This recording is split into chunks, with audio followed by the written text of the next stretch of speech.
Throughout the Xeno franchise, religious and philosophical themes, both subtle and overt, have been interwoven into the story. Whether it is the direct reference to figures from Christianity, such as Jesus Christ in Xenosaga 3, or Xenoblade Chronicles reference to Pythagorean philosophy with the Monado, these themes remain as prevalent in Xenoblade Chronicles 2 as the previous titles within the franchise. 2017 Xenoblade Chronicles 2 presents a dying world where humanoids live on the backs of giant leviathans known as Titans in the world of Allrest. After meeting the Aegis Pyra, Rex promises to bring her home to Elysium, atop the World Tree, so that she can talk to her father and creator of the world, the Architect. Rex travels across the various Titans of Allrest in his quest to reach the Architect, meeting individuals from countless walks of life, and learning of their plights in the world, aiding those he can along the way.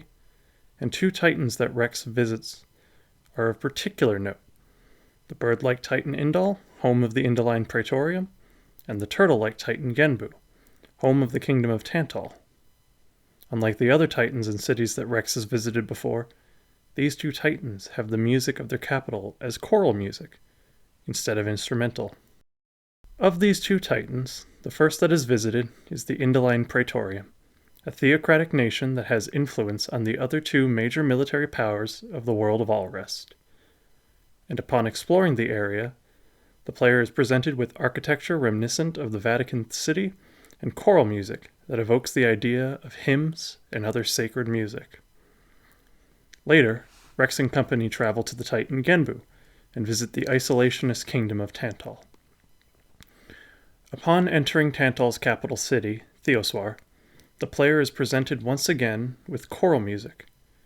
But unlike the joyous music of Indol, the player is presented with a more somber tone of music, and a choir that, instead of singing in celebration to the Architect, prays to him for salvation.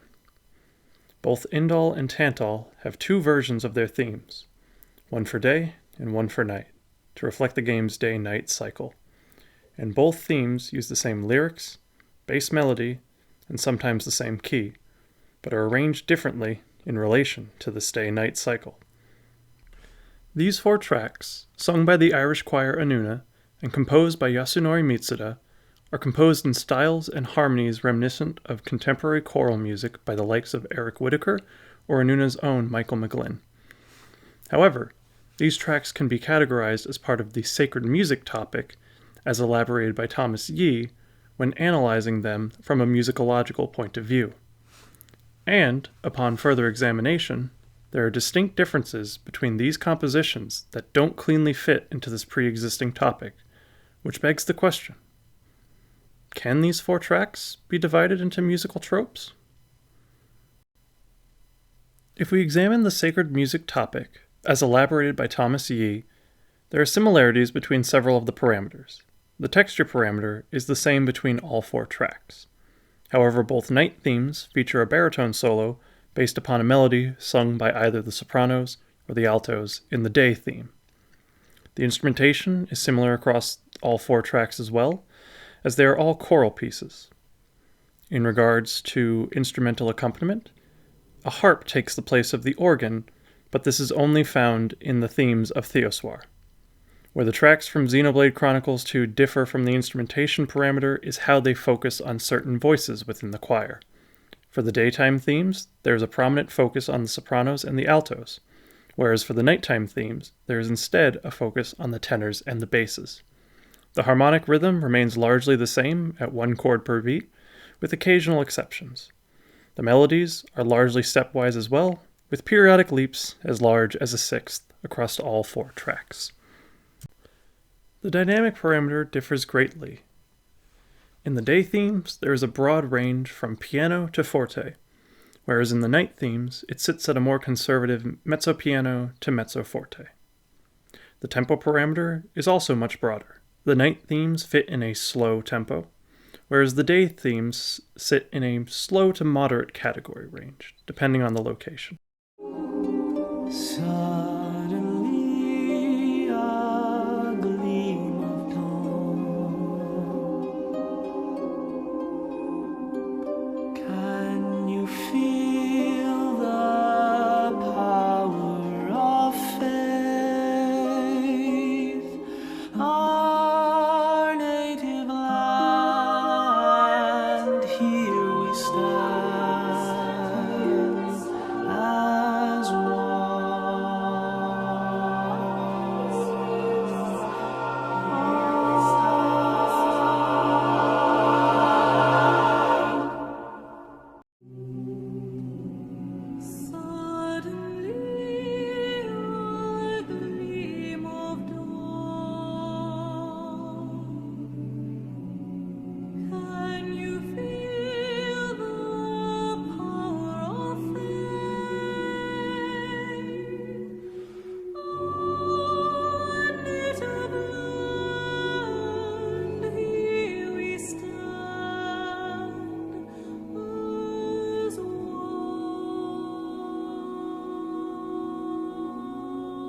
chose is cold,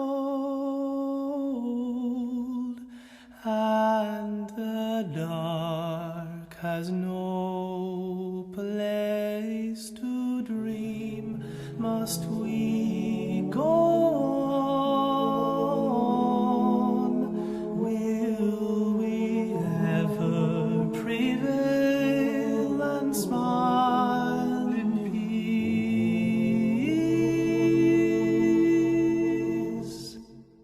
The path we chose is cold, and the dark has no place to dream. Must we go on? Will we ever prevail and smile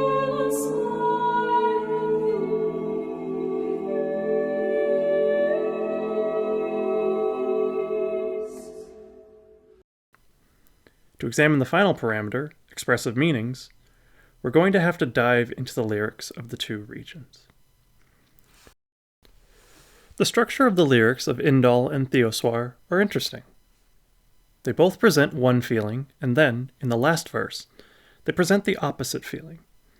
Indol presents itself as a joyous choir, praising the architect, yet in the very last verse there is a somewhat somber twist that is also featured in the previously mentioned solo in the night theme. In contrast, the somber music of Theosoir is instead replaced with hope, brought on by their prayers.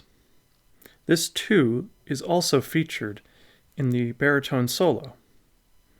The music of Theosoir is also interesting in how the day version has an additional verse that is not heard in the night version.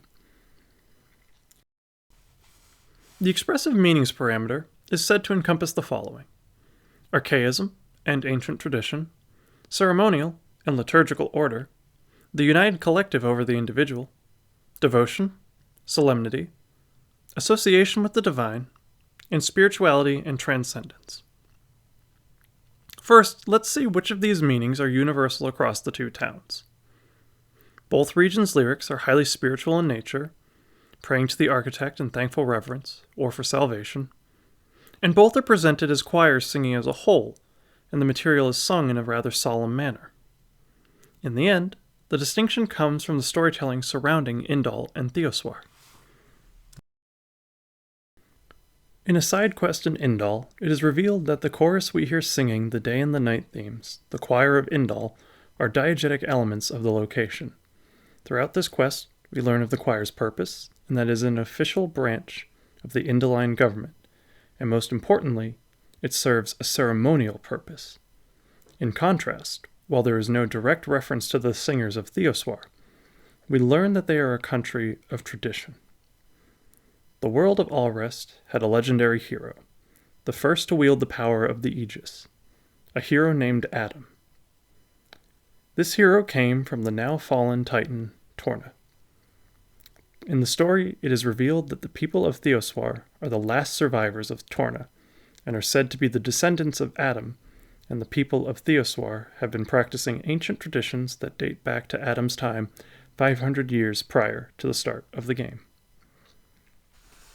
In the end, the themes of Theosoir and Indoline can be categorized, mostly, within the bounds of the sacred topic, and after further exploration, trends can be found within both the day and the night variants of each area's theme that are universal across both Theosoir and Indoline.